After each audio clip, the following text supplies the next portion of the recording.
আসসালামু আলাইকুম রাহমাতুল্লাহ।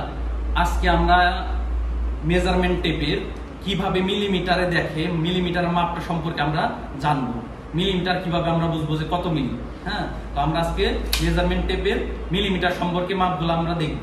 আচ্ছা, তো শুরুতে আমরা দেখি যে এইখানে আমাদের দেখেন, এইখানে আমাদের সংখ্যা কিছু লেখা আছে, যেমন 3, 4, 5, 6, 7, 8, 9, এরপরে 10, এরপরে 1, 2, 3, 4, 5, 6, 7, 8, 9, 10 হওয়ার কথা ছিল, কিন্তু এখানে আমাদের আছে কত? 20। তো আমাদের সোজা সংক্ষেপে যদি আমরা বুঝি, আমাদের নিচে যে এই যে ঘরগুলা লেখা আছে, এইটার প্রত্যেকটা সংখ্যার পিছনে যদি আমরা একটা করে শূন্য দিয়ে দেই, যত হবে ওইটা অত মিলিমিটার, সোজা কথা।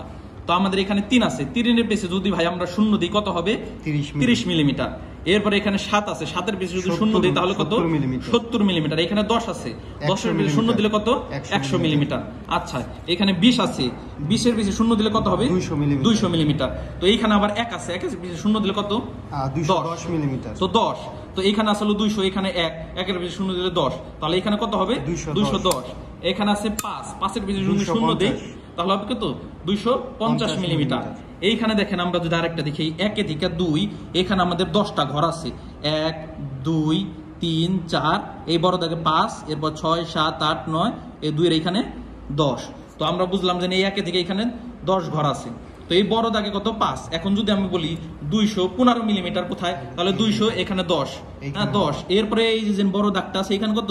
15, 215। কিভাবে? এই যে 210, 11, 12, 13, 14, দেখি আপনার হাতটা সরান, এই যে 15, এই বড় দাগ, এই যে এখানে, হ্যাঁ। তো 215। এরপরে যদি আমি বলি 311 মিলিমিটার, তাহলে কত? 30 এর পেছে শূন্য দিলে 300, এরপরে 1 এর পেছে শূন্য দিলে 10, 310। 10 এর পরে এই এক ঘর নিলেই কি? 311 মিলিমিটার।